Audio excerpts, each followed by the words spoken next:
When it comes to iPhone cases, you generally get what you pay for. Lower the price, generally lower the quality. But I tested 50 cases. There are cheaper cases that are better than expensive ones. Now for my testing, I dropped this iPhone 17 Pro Max 30 times per case from 3 feet to 5 feet, as well as camera lump drops and face first drops. And I'll be honest with you, none of these cases actually made it to the top 5, but the best budget case was number 6 out of 50. Reviewer, not influencer. Here's number 3.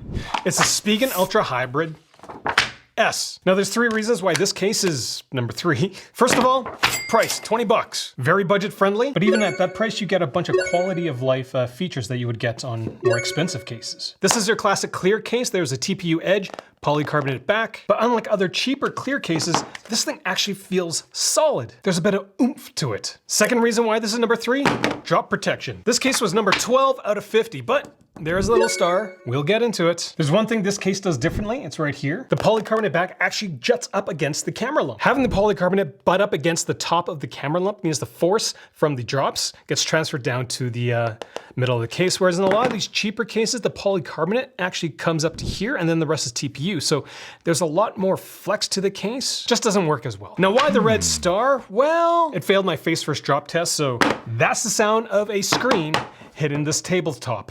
Now you might be wondering, why is this case in the top 3? And the answer is, a lot of the cheaper cases had really bad corner protection, as well as in failing the face first drop test. This one had really strong corner protection. Now the third reason why this case is number 3 is these buttons. They're aluminum, they're flow through. So accessing 80% of the buttons on your iPhone is amazing. How about the other 20? The camera control button is just a piece of plastic. It works, but it squeaks. It's not smooth. Why? Honestly, they should have just gone with a cutout. That would have worked better. The low screen edges means screen access is decent. The handling of the case is okay. The TPU is a bit smooth. The polycarbonate is incredibly slick. This is pretty typical for a clear case. When it comes to bulk, going to increase your iPhone by 66%, which isn't much. That's very average. And when it comes to MagSafe, it was 9% stronger than average. But do you see an issue with this? It's missing the bottom part. This is what the full-size MagSafe array looks like. Spigen left out the bottom. So certain accessories like grips will be fine, but certain wallets, well, the bottom's gonna slide around a bit. Same deal with battery packs. And depending on the car mount that you use, it might be okay. I'll be honest with you, it was a real stretch having this as one of the top budget cases. So who should get this product? Out of all the $20 cheap cases I've tested, this one is the best. This is number 3. Number 2 is one of my personal favorites, and it's kind of weird it's in the budget video. So here's how I test cases. I got really tired of marketing fluff, so I built my own testing system. How well the case protects your iPhone, and how well the iPhone handles during usage. Most companies only care what the case looks like after a drop. I care what the iPhone feels during a drop. Now every case gets dropped at least 10 times at 3 feet, plus 10 face first and 10 camera lump drops, because that's how a dropped phone lands. Now out of the 50, the 20 best performers get dropped at 4 feet, and the top 10 from that group go up to 5 feet. The drop tests are just part of my scoring system. I also score them based on handling, grip, fit, buttons, screen clearance, as well as MagSafe strength. I'm not testing to see if the case survives, I'm testing how well your iPhone performs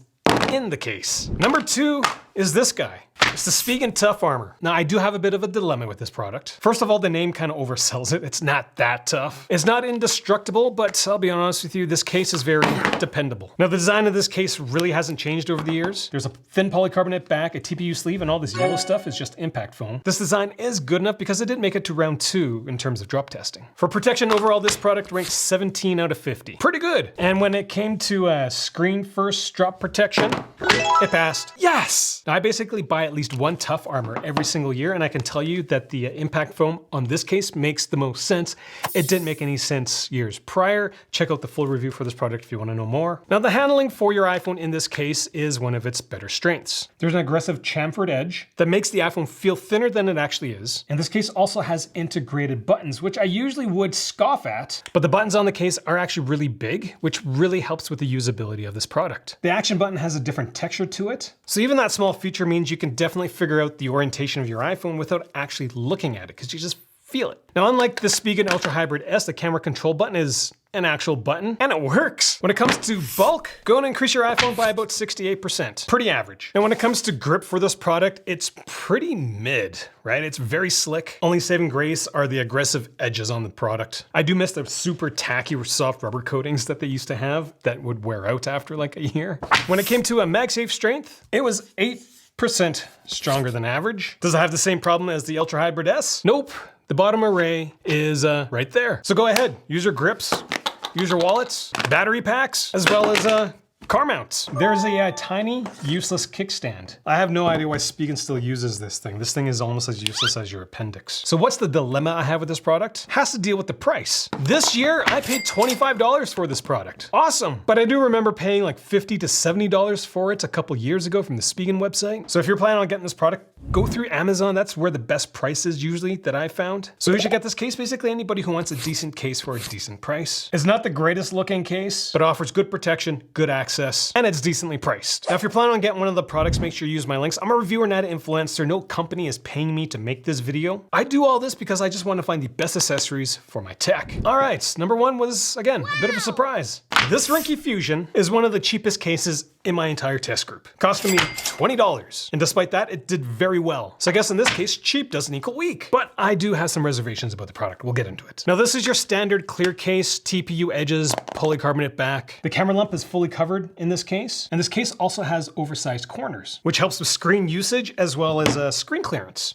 Hear that? That doesn't sound like screen. When it came to drop test, it was number 6 out of 50. That's pretty impressive given this case performed better than cases that were 2 to 3 times more expensive. What's even more impressive is that this case weighs 38 grams. That's super light, 25% better than average. Bulk-wise, it'll increase your iPhone by 58%. Size of your iPhone, that is. Whatever Ringke did with the design of this product, it just works incredibly well. But it's not all Ringke cases. I tested 3 in my group of 50, and this was the only one that made it into the top 20. When it comes to handling, there are some pretty rough seams along the edge of the case, and the buttons on this case, they're borderline terrible because they are integrated into the edge of the case. Makes them very squishy. The camera control button is also just a cutout. Now, when it comes to MagSafe, it's actually 9% weaker than average, which you may think is not good, but the magnets on this case are as good as the magnets on Apple's products. So wallets, grips, small battery packs are gonna be fine. Certain car mounts with really strong magnets, those should be fine as well, probably.